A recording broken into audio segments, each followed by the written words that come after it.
January 1968. The opening salvos of the most widely debated battle of the Vietnam War.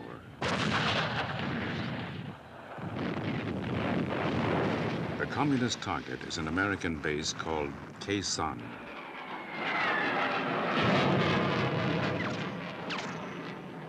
The defenders are told to dig in. There will be no retreat.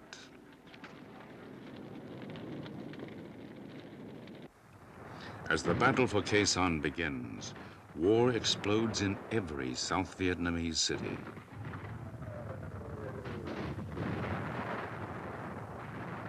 Tet, the Vietnamese New Year holiday, becomes a spectacular and bloody offensive. In America, television brings home unprecedented war scenes and brings doubt.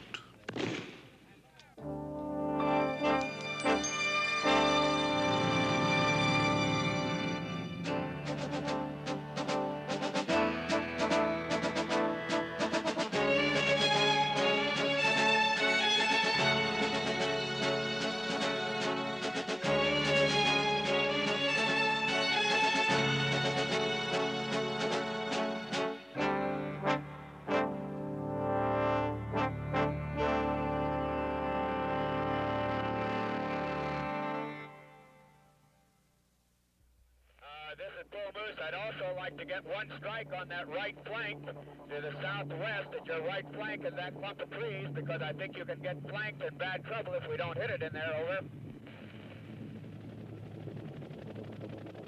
By January 68, 2.5 years after American ground troops went to Vietnam, U.S. forces number almost 500,000.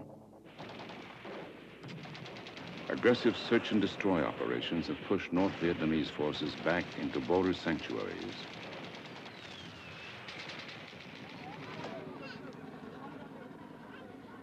American field commanders insist their tactics are winning the war. The public is told that the worst is over. But not everyone believes. Defense Secretary Robert McNamara is turning against the war. To replace McNamara, President Lyndon Johnson names a new defense secretary, Clark Clifford. Clifford is a Washington lawyer, a close Johnson associate who at first fully supports the war policy. In 1967, the reports coming back from Vietnam was that we were finally prevailing. The expression that was being used was that parties could see the light at the end of the tunnel. And returning visitors would comment on when we might be able to get our men back from Vietnam. There was quite a lot of euphoria by the end of 1967. It looked like we were ultimately prevailing and we were nearing the end of this sorry, sorry enterprise. But in July '67, the North Vietnamese decide on a new strategy. The communist military commander, General Bo Nguyen Giap, prepares to attack South Vietnam cities. His objective, to destroy government structure and American confidence. The switch to an open offensive is a huge risk, and the North Vietnamese proceeded with a peace bid and with the dramatic siege, Khe Sanh. December 1967. A large North Vietnamese buildup is observed in the hills around Khe Sanh. According to American intelligence, the communist battle plan is to surround, then overwhelm the position. The target, an airstrip on a small plateau, Khe Sanh, until now a little-known name in America's 3 years of combat involvement. Khe Sanh is located in the remote northwest corner where South Vietnam borders Laos and North Vietnam. To hold Khe Sanh, its defenders must control several nearby hills. Key hills like 861 and 881 were held by Marines after intensive combat 7 months earlier. Now these same hills will be pivotal throughout the coming battle. In command, a World War II veteran, Marine Colonel David E. Lowndes. he understands the critical importance to both sides of owning the high ground. Their plan to take the hills was what I would have done. In other words, if I were on the other side of the fence and my commander said to me, I want that airstrip, you take it, then my first step would be to get you off the hills, to take away your eyes. Since the mid-1960s, search and destroy operations have been mounted in this northern sector. Khe Sanh is a forward patrol base attempting to block North Vietnamese infiltration routes. The tactics and terrain are the choice of General William Westmoreland. I was influenced by a desire to fight the enemy away from the populated area. If we could fight them in the hinterlands there, in the rugged, hilly and mountainous area along the Laos border, our fires wouldn't be inhibited by the proximity of civilians. But now, 3,500 Marines are pinned inside their own barbed wire. They're encircled and outnumbered at least 4 to 1. An operational base becomes a fortress besieged. January 21st, Communist long-range artillery spearheads the opening attack.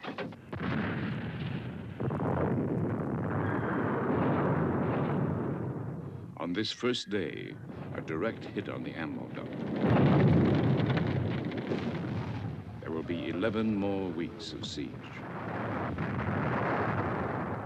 When people are hit, it comes home very rapidly, and you feel it very deeply. We had a man that caught an artillery round. He had jumped in a hole, and we had a shell come in right into the man's hole. And what they had to send home would probably fit inside of a handkerchief. They just shelled the hell out of us up there. That was one of the, I guess that was one of the most concentrated bombed areas in the history of warfare. Khe Sanh's only about a quarter-mile wide and about half-mile long. I think on the first day alone, they dropped 300 rounds in there. It was just a lot of death and destruction up there. 18 Marines die the first day. Number 1, fire! For every incoming shell, the Marines shoot several back, but they are the more visible, more concentrated target.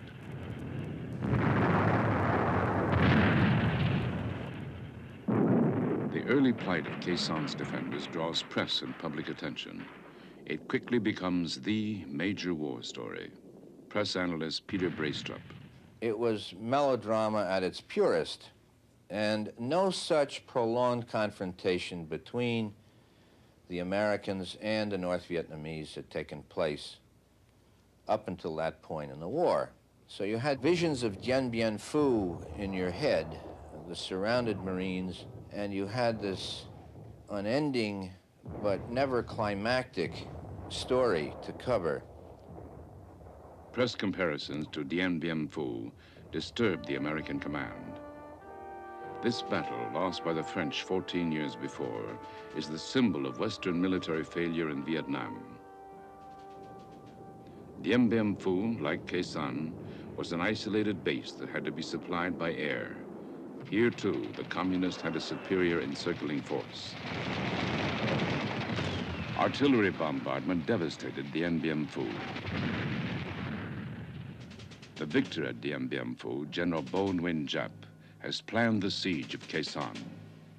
The similarities are irresistible to the press. Every new reporter who came up said, try to equate it to Dien Bien Phu. And I kept trying to tell them, and I'll tell you today, that the comparison is not good. Unlike the French, the American defenders at Khe Sanh heavily outgunned the Communists, and the American command is confident it can hold the surrounding hills, which the French did not. At Khe Sanh, the U.S. has total air superiority. But visions of the Dien Bien Phu defeat haunt President Lyndon B. Johnson. He fears America's Vietnam policy may shatter if Khe Sanh falls. The president demands a formal paper from the Joint Chiefs of Staff. signed in blood, as he put it, that Khe Sanh can be held. The White House pressure descends on Westmoreland. Well, because of the visibility given in the United States by the media, and particularly by television, there was great consternation in Washington. The President and his advisors were very much influenced by television accounts and by press accounts, because they would receive that information before they would our official reports. And Mr. Johnson and his advisors were concerned to the point where they over-evaluated the importance of that battle and the prospect of our being defeated there.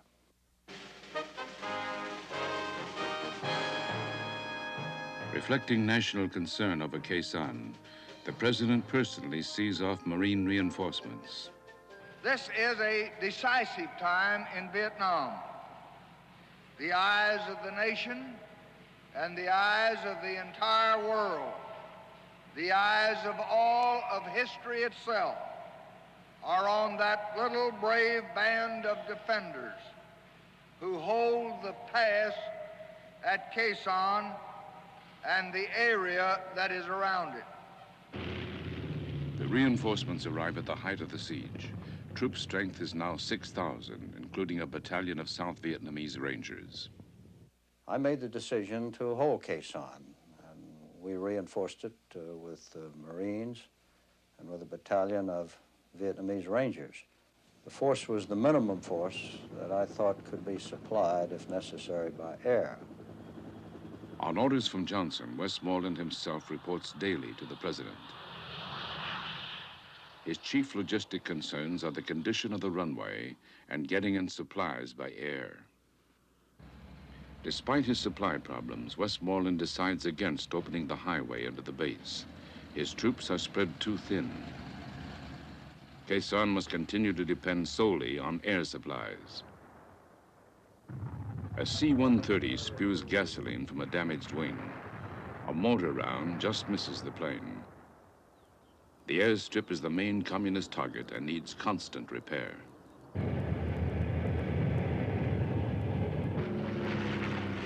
Pilots brave anti-aircraft fire to dump their loads over the small target below. For the Marines under siege, their isolation finds words in a soldier's song composed and sung in Vietnam. Here am I, away over here, 10,000 miles away from home, away from you, my dear.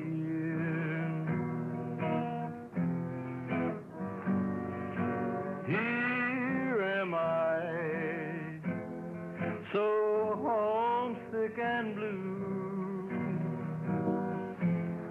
I need so many, many things, but most of all, I need you. We shared our bunker with large rats that control, they actually own Khe Sanh. We was just roomers there. I saw rats in New York, from being from New York, but I never seen them as big as what I saw out there. And they told us how to sleep. Now, that was something unique to me.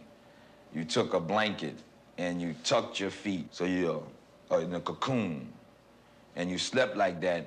If you didn't, the first night there, a guy showed us what would happen. He refused to sleep with his face covered, and a rat jumped and bit a hunk out of his face the very first night. So they never had to tell me about sleeping like that again. The Marines, an elite attacking force, are under presidential orders to defend. They dig in deeper.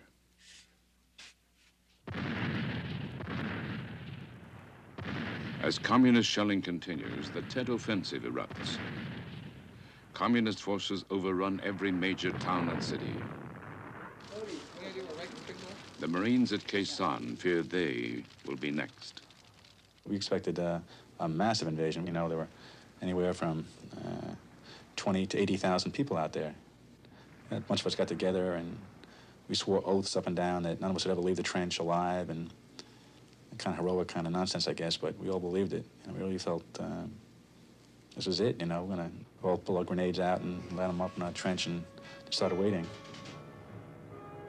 The beleaguered defenders can only sit and wait anxiously for the expected big push.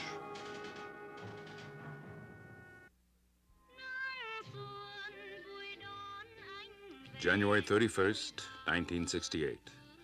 The communist main offensive is timed to the traditional ceasefire at Tet, the Vietnamese New Year. With U.S. attention fully on the siege of Khe Sanh, the Tet attack is largely unsuspected. In Saigon, guerrillas infiltrate with the pre-holiday traffic.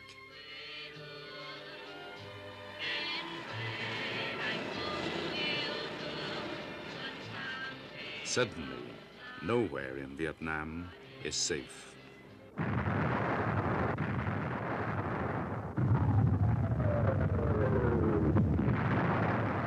Nearly 80,000 troops are committed to the first wave of attacks. Most are southern guerrillas of the National Liberation Front, known as the Viet Cong. The communists strike 100 towns and cities, 36 provincial capitals, and 64 district capitals. They attack the American embassy in Saigon and occupy the grounds, capturing world attention. A counterattack forms on the streets outside. American MPs prepare to storm the compound.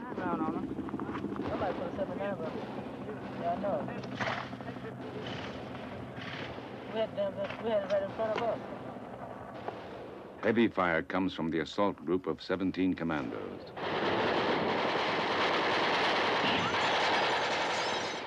A gun battle erupts in the embassy grounds, where a commando is barricaded in a frame house. In the fighting, 5 Americans and 15 guerrillas are killed. The communist assault fails militarily, but has strong psychological impact. Ambassador Ellsworth Bunker. No, I was in my residence when it happened and was wakened about 1 o'clock in the morning, I think, when it started, by the Marines guards. I was surprised that there had been as much infiltration into the city itself as there had been, and surprised that they had gotten into the embassy itself, but felt that the enemy had been repulsed. They'd been pretty well driven out. Things were quiet at that time, and the reports I had from General Westmoreland were that militarily the situation was under control. I felt that this was a relatively small incident. There was a group of sappers that blew a hole in the wall and crawled in, and they were all killed, and the bodies were laying around, and that we shouldn't be deceived by this incident. The enemy had attacked, and he attacked in force, and he was going to be defeated. But the press was unbelieving and reported it in an unbelieving sense in general. For several weeks, the character of the press reports was gloom and doom.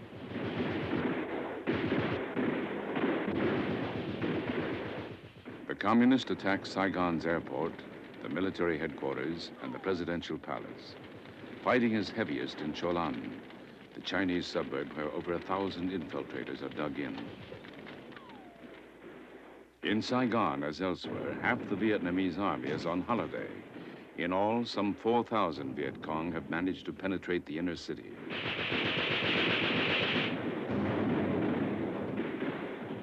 The fighting goes on from street to street for days.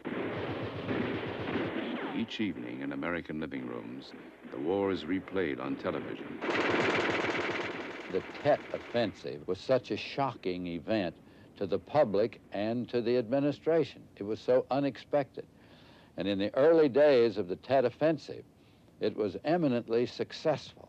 It looked like the bottom was dropping out. American armored units move into Saigon to join the battle. 5 American battalions are in action at the end of the first day.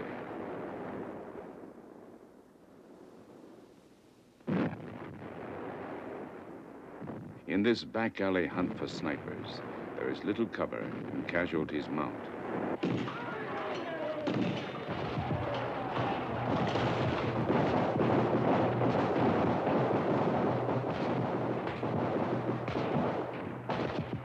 With no sign of communist withdrawal, the Americans call in airstrikes against pockets of infiltrators.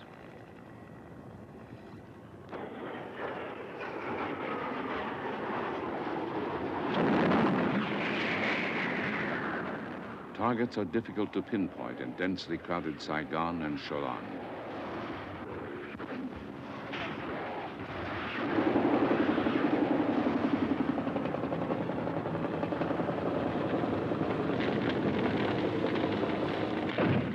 The city is soon burning, its firemen desperately fighting to contain the damage inflicted by both sides.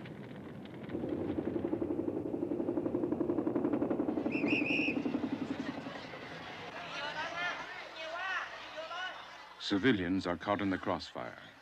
Thousands of citizens are arrested, suspected of aiding the Viet Cong. In Can Tho and My Tho, smaller cities near Saigon, airstrikes leave a devastated landscape.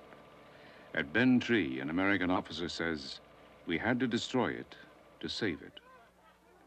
For many Americans, this statement becomes a symbol for the many paradoxes of the war. Until now, the war has bypassed the cities. Now, civilians are killed and wounded in unprecedented numbers. The communists make important psychological gains. South Vietnam's chief of pacification, Colonel Nguyen Bay. It was very successful for the communists to show to the people that the communists can come everywhere, even in the big cities with a big American base or big government base. They can come in and destroy and kill anybody who are against them. Dawn, January 31st. In their most concentrated Tet attack, the communists assault Hue. They send 12,000 troops into battle.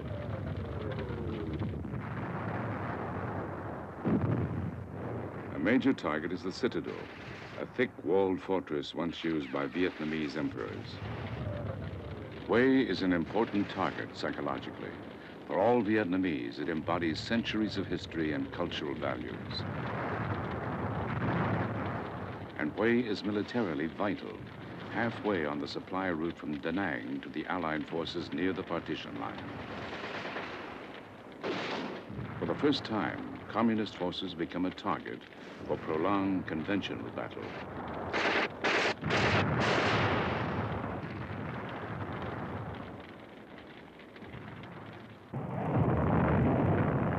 At Khe Sanh, the communists also become a concentrated target. American air power takes full advantage. Tactical airstrikes soon average 400 a day.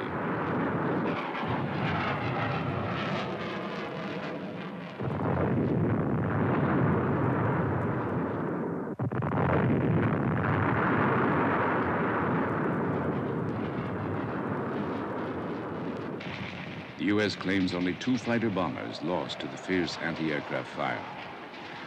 For communist troops caught on the move, the air power is lethal, but they're experts at entrenchment.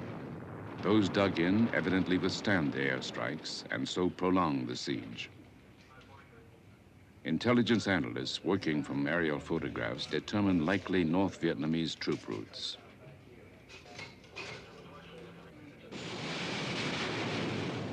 And there are new devices to enhance air power. Sensors shaped like small trees are dropped to form a warning system around Khe Sanh.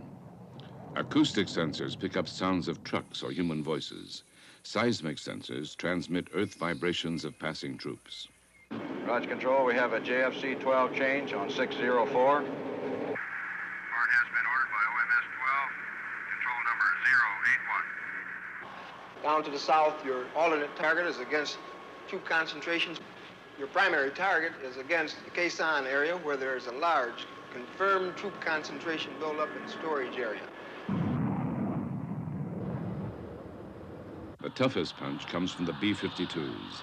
They take off from Far East bases around the clock. Okay, pilot 2990, I have a correction of +1. 2990. Zero correction, co-pilot. 4, 3, 2, 1, go. Ram. You're playing a travel signal. I have it. Take off the light.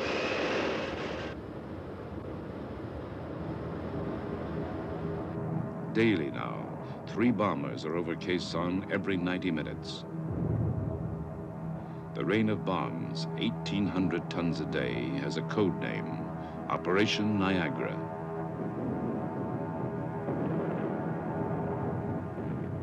Arc light raids, B-52 raids. Really tremendous raids. You didn't even see the airplanes. All you saw was the air being ripped apart and ground thundering underneath you, and you're bouncing in the air. You're not even aware that where the planes could even have been. February 7th, the Communists attacked the American Special Forces camp at Lang Bay, just 6 miles west of Khe Sanh. Communist tanks appeared for the first time in the Vietnam War, a new alarm for the American High Command. Lang Bay has just 24 American defenders, backed by 900 mountain tribesmen. The defenders desperately call for help from Khe Sanh. The Marines make an agonizing decision. They do not attempt the rescue because of the risk of ambush. Only a handful of Lang Bay's defenders escape.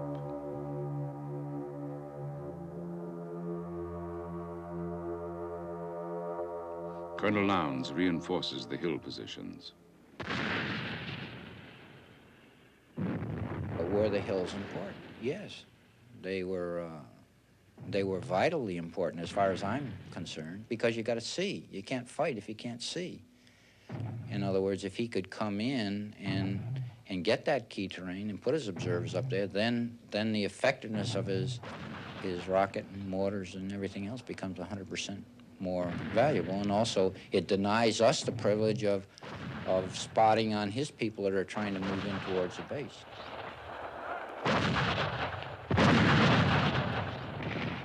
February 8th, 18 days into the siege, Communist reinforcements launched the first daylight attack.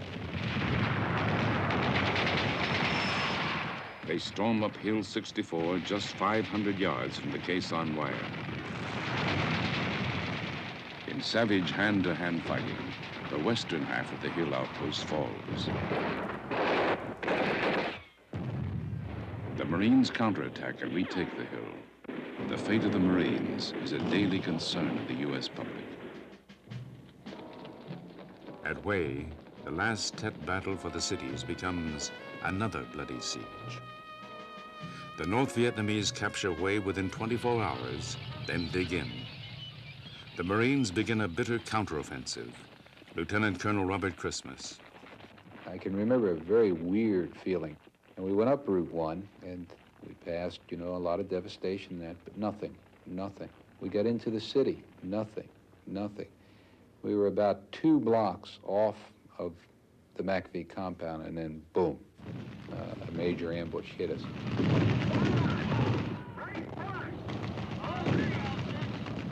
And we literally ran an entire company across the bridge, just a double time. Got into the other side of the bridge, and of course quickly took up position. We were able to drive what was over there off about a square block and then hold it. Frankly, that was probably the worst evening I spent in the city, because I was very scared, and I don't think there was anyone else with us that wasn't.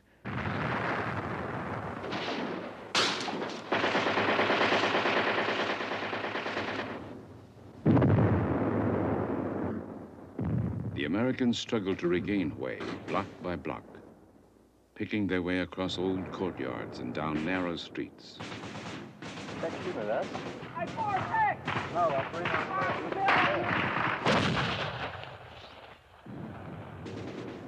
On February 6th, a week into the offensive, 5 Marine companies recapture some key buildings: the hospital, the jail, and provincial headquarters.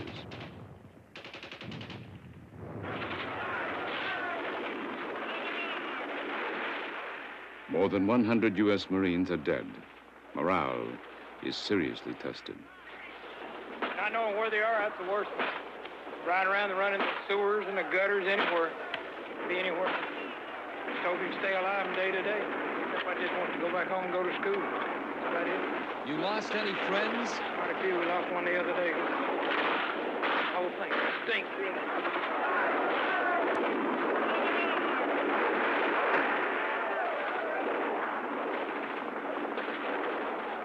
After 10 days, the communists still hold the main northern sector, the Citadel. Now the Marines begin crossing the Perfume River. The main bridges are out, blown up by the communists. 2 Marine companies are ferried across to attack the Citadel from the east. The American and South Vietnamese High Command agree that casualties are becoming prohibitive. They decide to bomb the old city, until now spared because of its historical significance.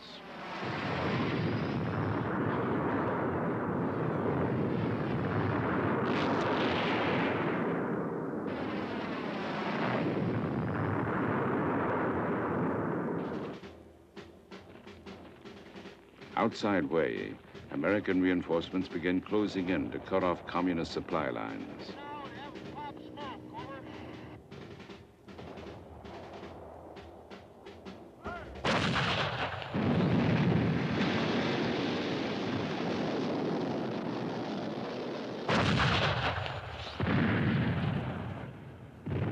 As the battle rages, an inspiring moment for the Marines. Mystically, from somewhere, appears this American flag. Well, first of all, the old gunny looked up and just literally burst into tears. But I think the even greater phenomena was here bullets are still cracking and all sorts of things are going on. And out of the windows of this Capitol building, where Marines are still clearing room by room, and then comes this tremendous cheer, you know, that you can hear over the sounds of the battle and everything else.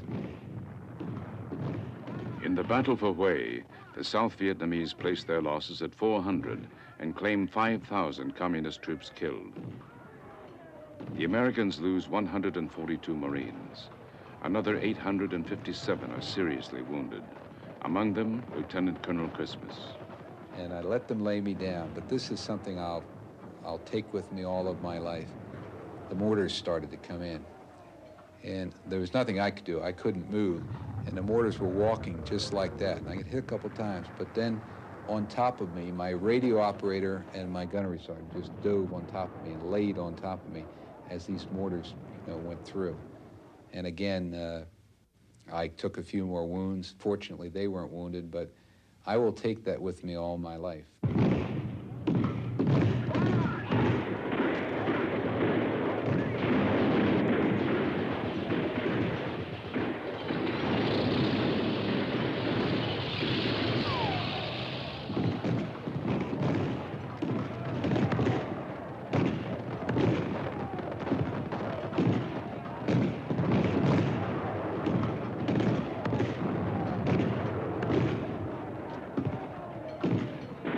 There is only the old fort, the Citadel, left to reoccupy. Supporting the advance, tanks fire point blank at the walls and garden of the Citadel. The Marines seize the southeast gate of the Citadel. February 25th, 1968. The battle for Hue is over. South Vietnamese troops celebrate, but the communist forces also claim victory. North Vietnamese diplomat Ha Van La. Selon notre point de vue, nous considérons que la victoire. We considered the victory of the Tet Offensive to be a strategic one for us. Quant aux pertes en effectif.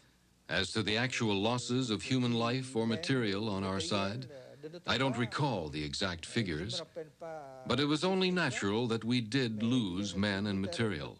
Tout naturel que nous avons subi des pertes en hommes et en matériel. That was the price we had to pay to win this strategic victory. The shattered, once grand city is a grim monument to what the victory cost. General Westmoreland claims that the war could now have been won. This was the turning point of the war. It could have been a turning point for success, but it was the turning point for failure. By virtue of the early reporting of the war, which was gloom and doom, and which gave the American people the impression that the Americans were being defeated on the battlefield,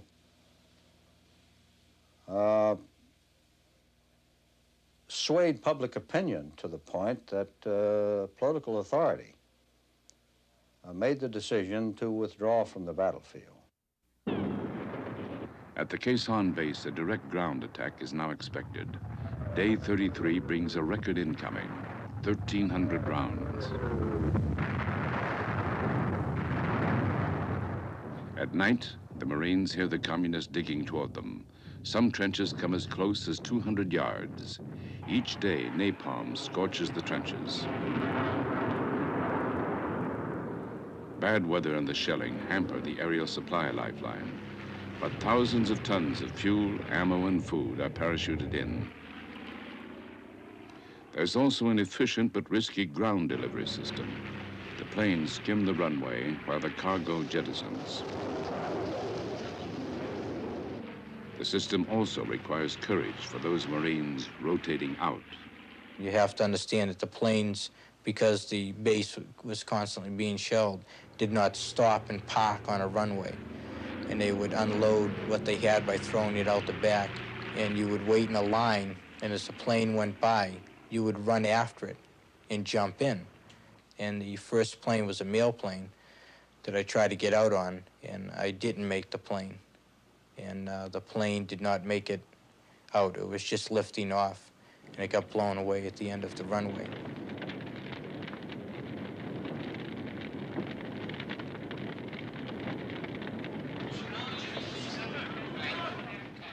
Halfway through the siege, after 40 days, only the wounded are regularly getting out. Some of the guys wanted out bad enough that they would jump in the hole into the trench line and have their feet above the trench line, hoping that they would get a piece of shrapnel to cut their leg or their foot to go home from. They wanted out that bad.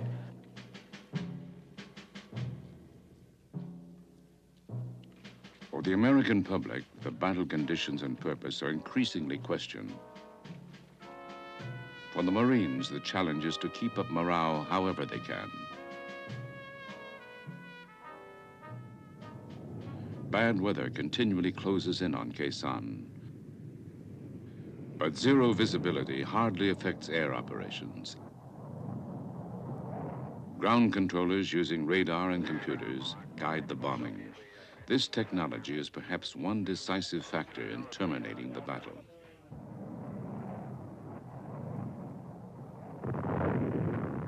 In mid-March, the Marines realized that like a quietly receding tide, the North Vietnamese are leaving Khe Sanh. The time has come to lift the siege. Starting April 1st, helicopter assaults are made against pockets of remaining communist infantry. Within a few days, air cavalry units link up with the defenders. On the ground, lead elements push west, meeting little resistance. Starting April 6th, the relief forces move into Khe Sanh. The 77-day siege is over. The evaluation begins. An officer at Khe Sanh, Max Cleland. When our relief forces landed within 2 miles of Khe Sanh, we found that the 2 miles between us and the base had been literally leveled by B-52s. Despite Khe Sanh's relief, the military must still deal with comparisons to Dien Bien Phu. We had the superior firepower, we had the superior air support, and we had the superior mobility at Khe Sanh. And ultimately, that made the difference. Although the Dien Bien Phu didn't materialize, the operation was given such visibility in the United States, it did play into the hands of the enemy psychologically. Now, I think it should be recognized that the strategy of the enemy was to defeat us politically at home. I think they were smart enough to realize they could not defeat us on the battlefield. The Khe Sanh siege turns many Americans against the war. As the battle ends, a Gallup poll shows that 1 in 5 Americans switch from support to opposition. Peace out! Peace out! Peace out! Everybody! Peace out! Peace out! In North Vietnam, the public has shown scenes of anti-war unrest in the United States. They are told the war is being won in the South.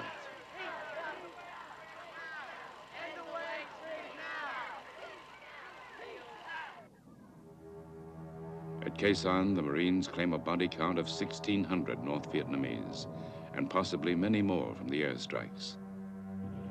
Marine losses are given as 205 killed, 800 wounded. But U.S. public opinion questions the cost and results. The Marines held Khe Sanh. Told to abandon it, only the press and public debated, was it worth it?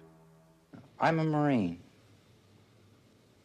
I still am. I'm retired, but I'm a Marine. And Marines have one funny habit, and that is that they do what the hell they're told to do. If the decision is made by people above me that was not required, I don't have any feeling one way. I was told to go there, I was told to stay there. I went there, I stayed there. When they told me to come out, I came out. The same thing with the troops that were there. I did it only because I had the young men that could do it, and after all, they're the ones that really won the Battle of Khe Sanh. The U.S. command abandons Khe Sanh, and gradually their tactic of search and destroy. Military experts wonder if the North Vietnamese used Khe Sanh as a feint to draw attention away from the Tet Offensive, launched about the same time. President Johnson answers the critics as he presents unit citations to the defenders. Some have asked what the gallantry of these Marines and airmen accomplished. Why did we choose to pay the price to defend those dreary hills? By pinning down and by decimating 2 North Vietnamese divisions, the few thousand Marines and their gallant South Vietnamese allies prevented those divisions from entering other major battles.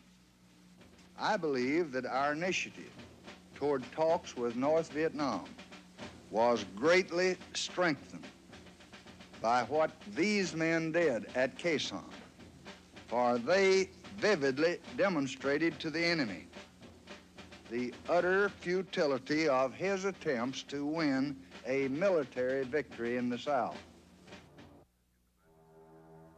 In the battles of Tet and Khe Sanh, the U.S. military claims complete victory. But the nature of the combat, not its outcome, proves decisive.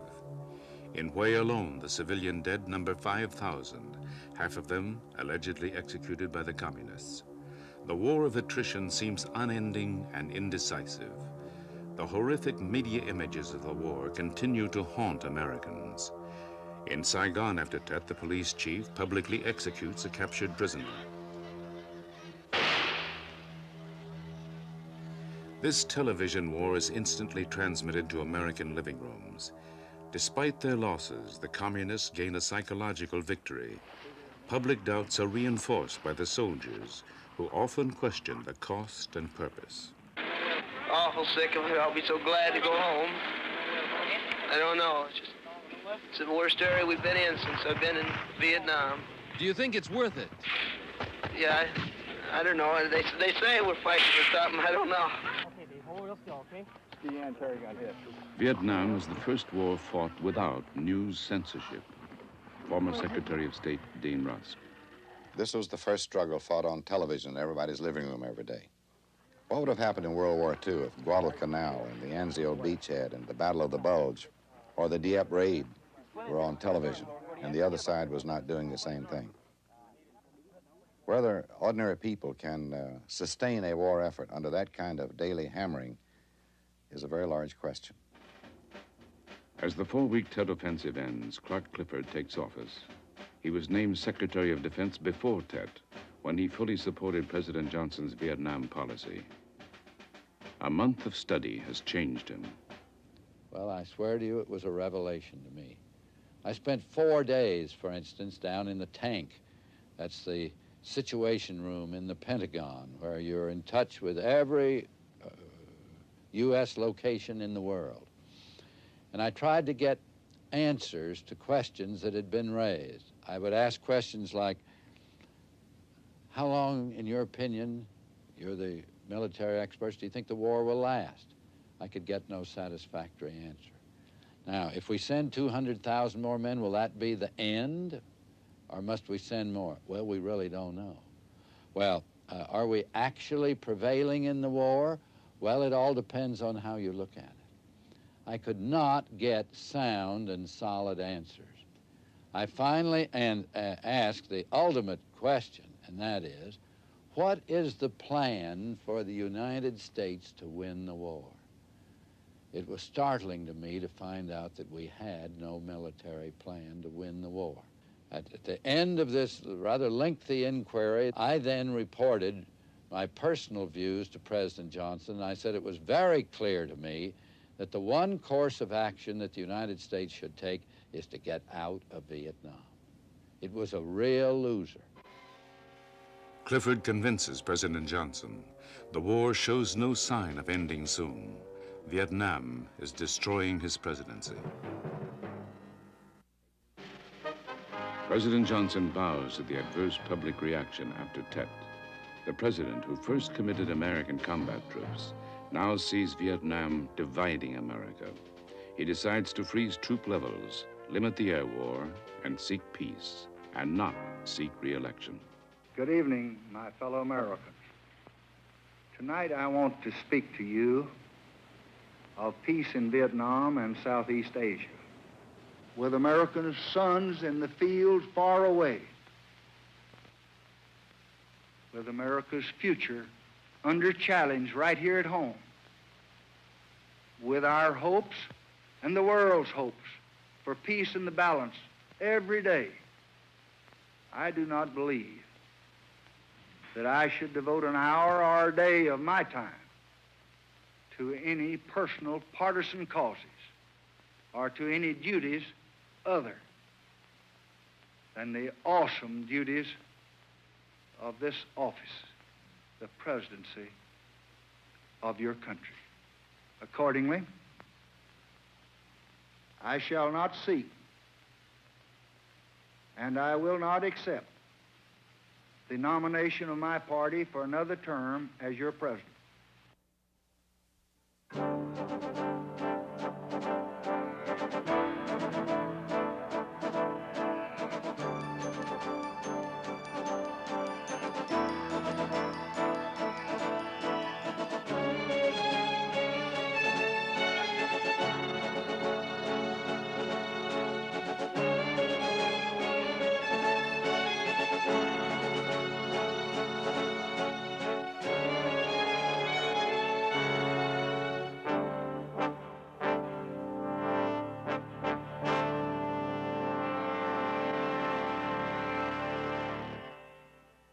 '67. It looked like we were ultimately prevailing and we were nearing the end of this sorry, sorry enterprise. But in July '67, the North Vietnamese decide on a new strategy. The communist military commander, General Bo Nguyen Giap, prepares to attack South Vietnam cities. His objective, to destroy government structure and American confidence. The switch to an open offensive is a huge risk, and the North Vietnamese proceeded with a peace bid and with the dramatic siege, Khe Sanh. December 1967, a large North Vietnamese buildup is observed in the hills around Khe Sanh. According to American intelligence, the communist battle plan is to surround, then overwhelm the position. The target, an air. January 1968. The opening salvos of the most widely debated battle of the Vietnam War.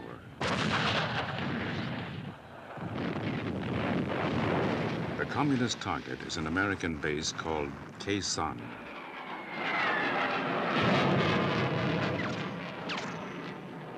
The defenders are told to dig in. There will be no retreat.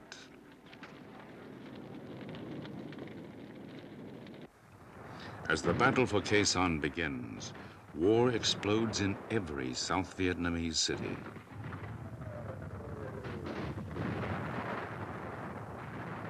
Tet, the Vietnamese New Year holiday, becomes a spectacular and bloody offensive. In America, television brings home unprecedented war scenes and brings doubt. Actions have pushed North Vietnamese forces back into border sanctuaries.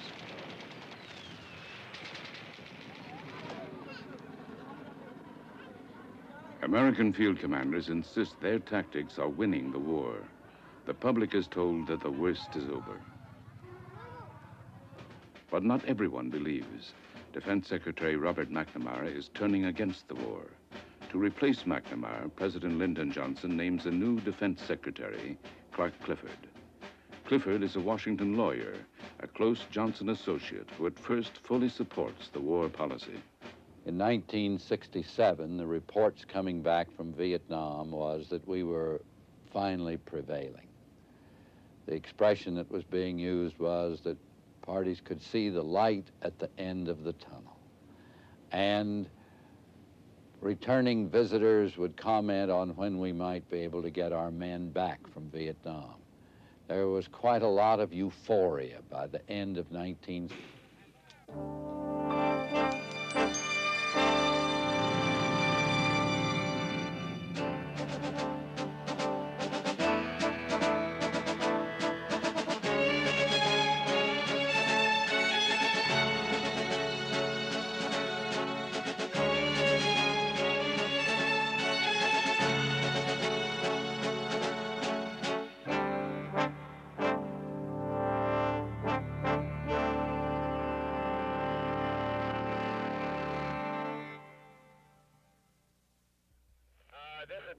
I'd also like to get one strike on that right flank to the southwest at your right flank of that clump of trees, because I think you can get flanked in bad trouble if we don't hit it in there, over.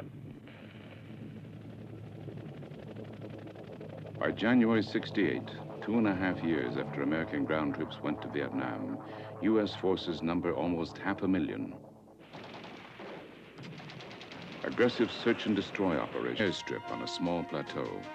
Khe Sanh, until now a little-known name in America's 3 years of combat involvement. Khe Sanh is located in the remote northwest corner where South Vietnam borders Laos and North Vietnam. To hold Khe Sanh, its defenders must control several nearby hills. Key hills like 861 and 881 were held by Marines after intensive combat 7 months earlier. Now these same hills will be pivotal throughout the coming battle. In command, a World War II veteran, Marine Colonel David E. Lowndes. He understands the critical importance to both sides of owning the high ground.